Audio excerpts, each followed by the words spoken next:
bitter criticism making the Al Jazeera genocide dossier as usual. So Al Jazeera genocide dossier.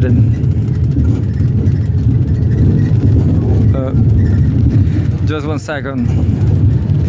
Al Jazeera.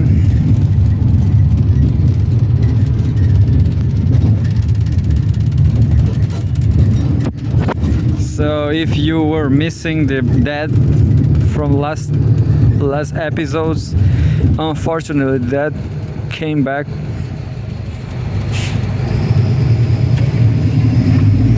Thirty-three dead. Live updates. Israel's war on Gaza live. Army targets home kills 33 in single day. As usual, we have a video, but my experience. I will see here. I will see this now.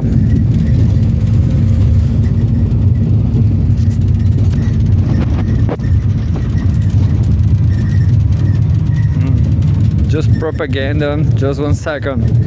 Propaganda. Damn.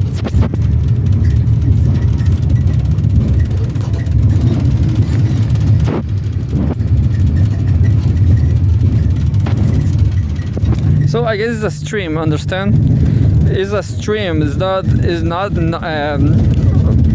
about the headline. So it's not a big problem, but it's not what you think it is. Understand? You may think is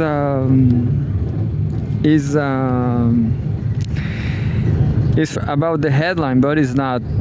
It's not about army targets homes kills 33 in single days. It's not a video. It's not a video about that. So this the first is by Edna Mohammed and Uroba Jamal. September 8, 2024. Gaza's health ministry says Israel attacks on the strip have killed 33 Palestinians and wounded 145 others over the last 24 hours reporting period. So that's what I seeking when I came here to Al Jazeera, the daily report.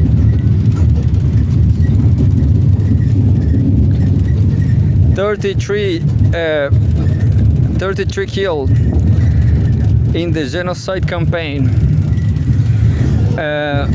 Maybe Hamas was doing this together with Israel. Who knows? It's just barbarism. There's no place for strategies. Zero strategies, just barbarism. Anyway, an attack at the King Hussein Allenby bridge on the border between the occupied West Bank and the Jordan killed 3 Israeli security guards. And more, 7 minutes ago.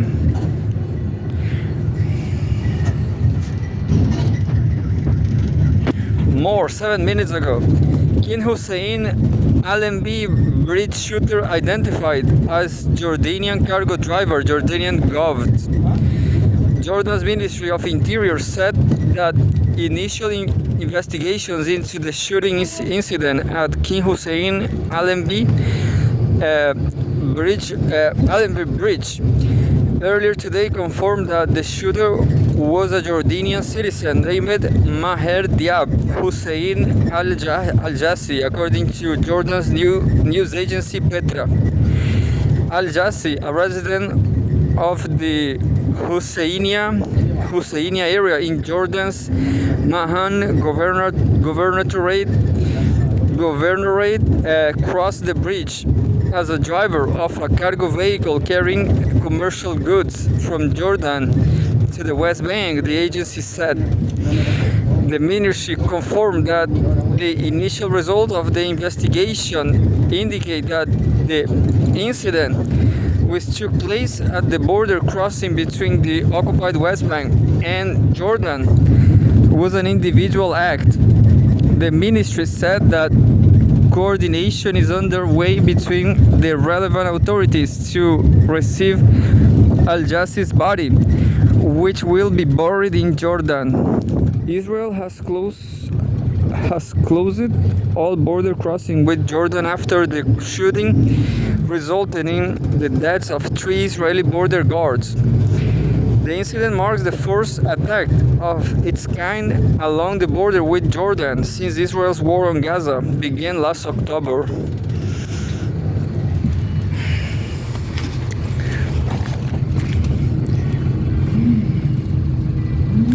24 minutes ago, education cannot be taken away. UNRWA, the UN Agency for Palestinian Refugees, has said Palestinian children must be protected and social their right to education. The statement comes a day before the school year begins in Palestine, which UNRWA Chief Philippe Lazzarini says is starting to be overshadowed by nearly 10 days of large-scale Israeli attacks in the occupied West Bank. Lazzarini posted on X, 6,000 girls and boys of school age have been directly affected between Jenin, Tulkarem, Nur Shams and Farah refugee camps. Quote, the physical and psychological damage caused by the latest Israeli military operation and activities of Palestinian armed groups will take a long time to overcome. Maybe that's where psychologists are needed, But I guess, in my opinion, the first thing to do is take all these children, take all the Palestinians out of Israel. I'm not a Zionist, but that's it. They just lost the battle, They lost the war. And let's face it, Middle East is not great, Go to Brazil, go to Colombia, that's better. Yeah, go to Colombia.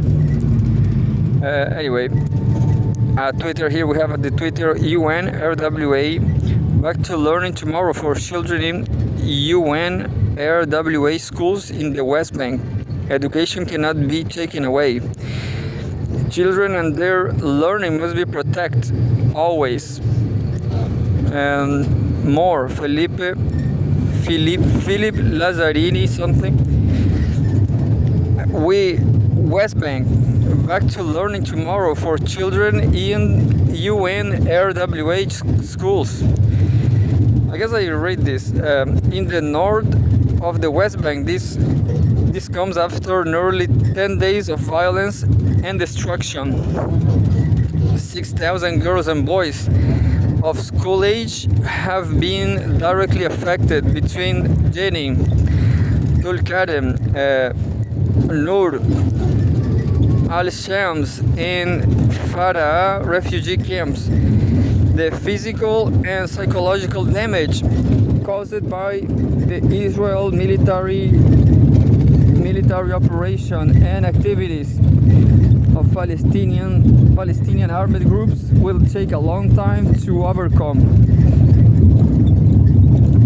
Our teams are working so that all children go back to school. Education cannot be taken away.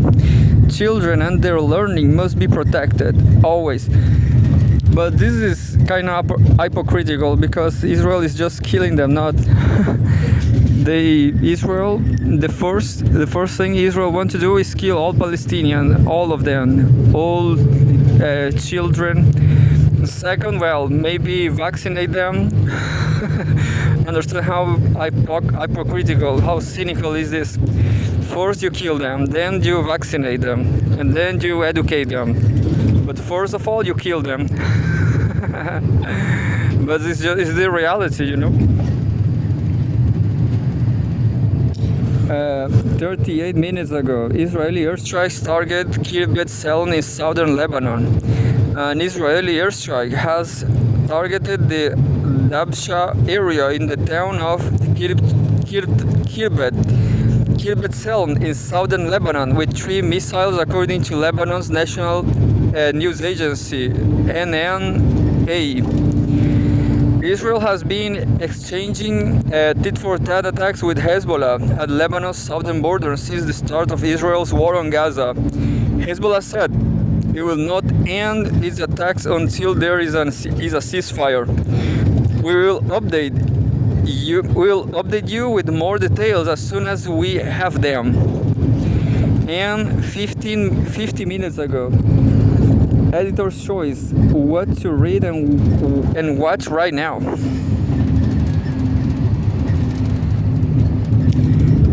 What to read and watch right now. Here are a few highlights of pieces we have published about the war over the past day. Talk to Al Jazeera, Lebanon Foreign Minister: Israel against Lebanon ceasefire, even if Gaza war ends. In depth, what it's like to flee Jenin's headquarters incursion by Israeli forces. Oh yeah, this is like a summary of news. Yeah, this is nice, like a summary of articles from the day. Yeah, very good. In depth, what it's like to flee Jenin's headquarters incursion by Israeli forces. Terrible. Horror show, a nightmare from Al Jazeera, but it's a reality. Nightmare reality in Palestine. In pictures, tens of thousands of Israelis protest as call for captive deal intensify. Watch. Jewish director at Venice Film Festival speaks in solidarity with Palestine. Yeah, Jewish director. And there's plenty more here.